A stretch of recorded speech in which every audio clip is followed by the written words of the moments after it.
study about de Broglie hypothesis. पहले हमने प्रकाश के द्वैत प्रकृति के बारे में पढ़ा कि जिस प्रकार प्रकाश के वेव और पार्टिकल दो नेचर होते हैं, कणीय प्रकृति होती है और तरंगीय उसकी प्रॉपर्टी होती है, जिससे कि सारे फिनोमिना समझाए गए।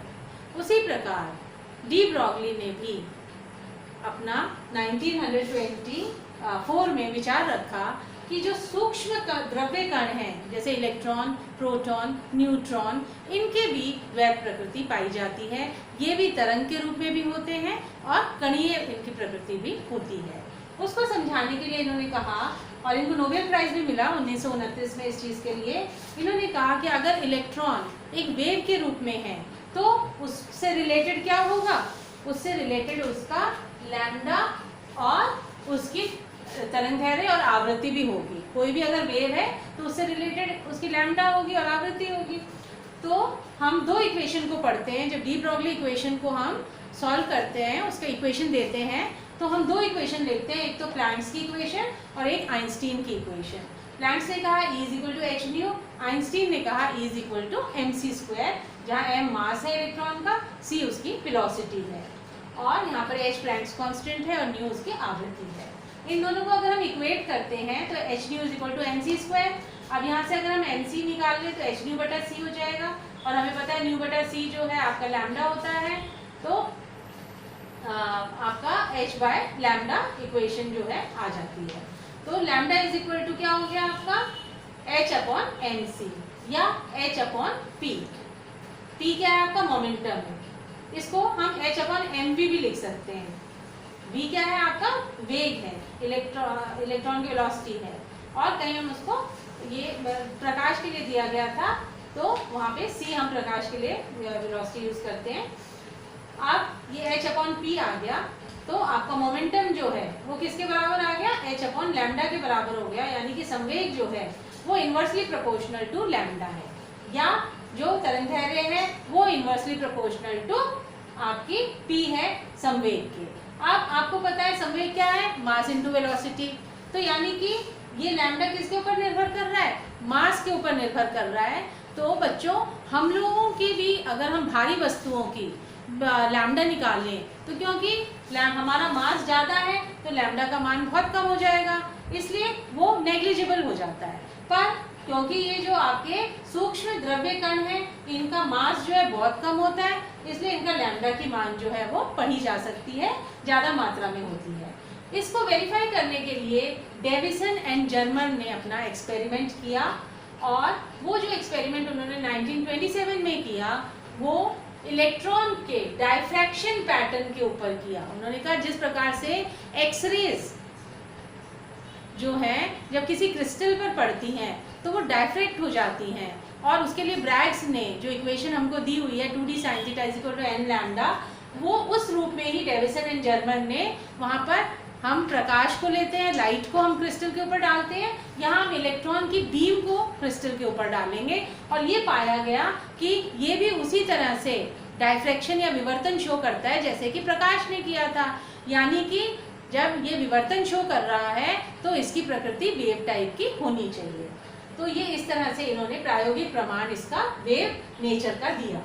अब यदि हमको इलेक्ट्रॉन है जिसका मास m है, उसकी जो पोटेंशियल है वो v है, विभव, तो वो v सेंटीमीटर/सेकेंड जो है उससे गति प्राप्त करता है। तो इलेक्ट्रॉन की जो गतिज ऊर्जा आ जाएगी वो ½mv² = v, ये विभव है v यहाँ पे, और e जो है इलेक्ट्रॉनिक चार्ज है। तो आपका v² किसके बराबर हो गया 2ve/m, और अगर हम v निकालेंगे तो 2ev/m अंडर रूट हो जाएगा।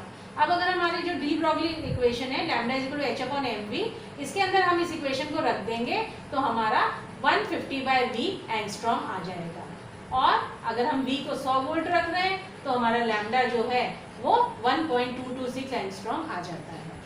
अब बच्चों यहाँ पे जो अगर हम इसको ev को e मान लें, जो कि हमारा 54 वोल्ट्स ev मानते हैं, तो उसके लिए हम एनर्जी सीधे उसे इलेक्ट्रॉनिक चार्ज से मल्टीप्लाई करके दे देंगे। ये बाद में अभी हम बताते हैं आपको। डेविसन एंड जर्मन ने अपना जो ये पूरा एक्सपेरिमेंटल सेटअप किया, ये वैक्यूम के अंदर ग्लास वैक्यूम में इसको रखा गया।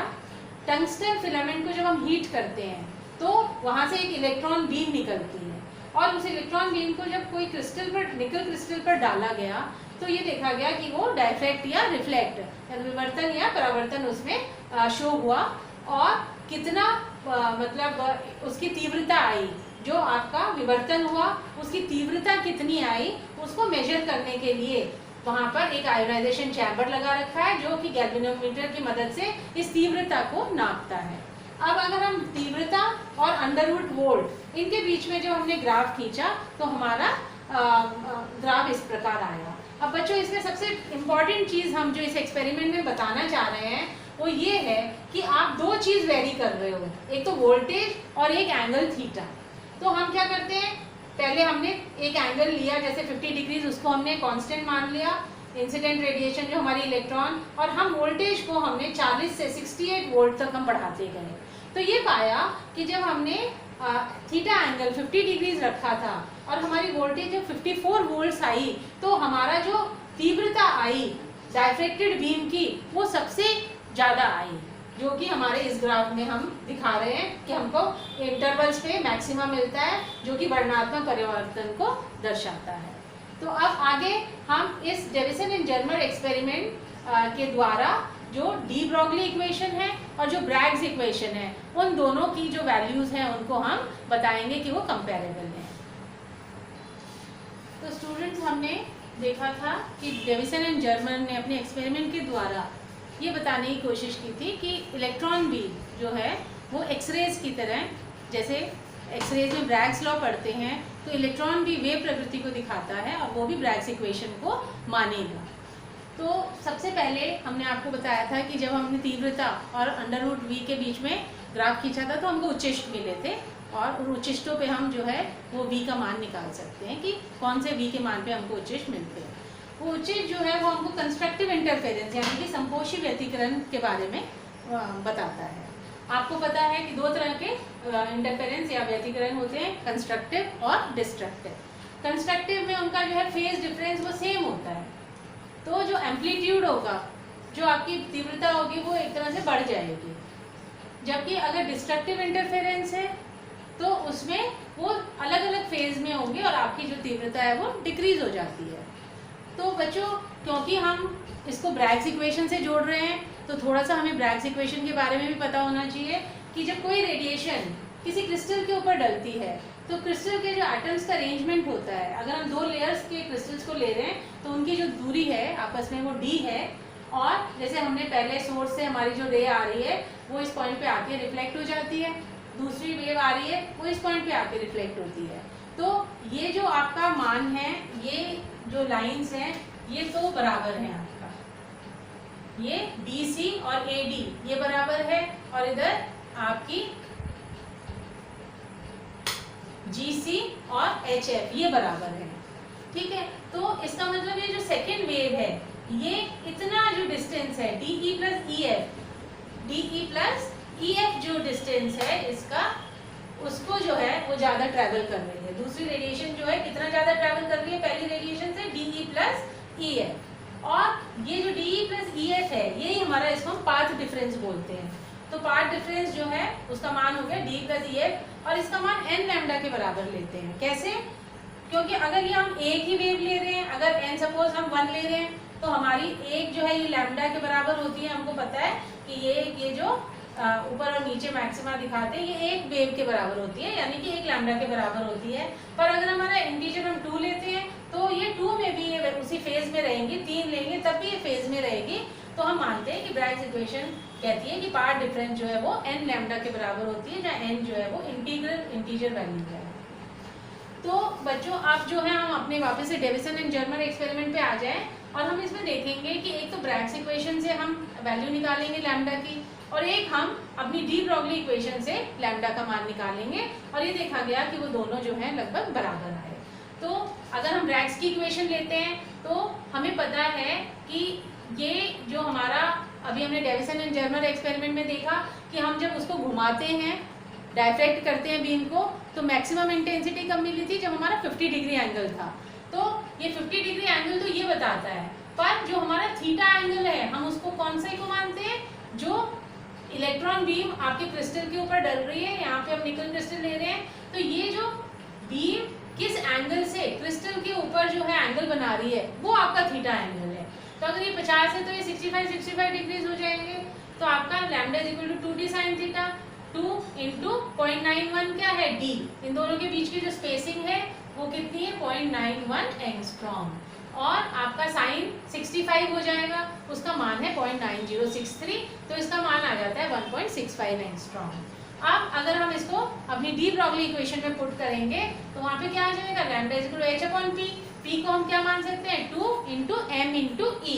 अब यहाँ पे हमने e क्या ले लिया 54, हमारा हमें पता था कि हमारा जो मैक्सिमम तीव्रता हमें कब मिली थी, जब हमारा विभव कितना था 54 वोल्ट और हमारा थीटा कितना था 50 डिग्रीज। तो यहाँ पे हम विभव को अपना जो है रख देंगे 54 इंटू 1.6 इंटू 10⁻19, ये E क्या है आपका, E जो है वो आपका EV के बराबर है, तो इलेक्ट्रॉनिक चार्ज इंटू वोल्टेज, और यहाँ पे आपका मास है P क्या है आपका mv, तो मास 9.1 इंटू 10⁻31, और इस प्रकार से जो है h का मान रख के हमारा जो है डी ब्रॉगली से लैम्डा का मान 1.66 एंगस्ट्रॉम हो जाता है। तो ये दोनों वैल्यूज जो हैं वो कंपेरेबल हैं। Thank you.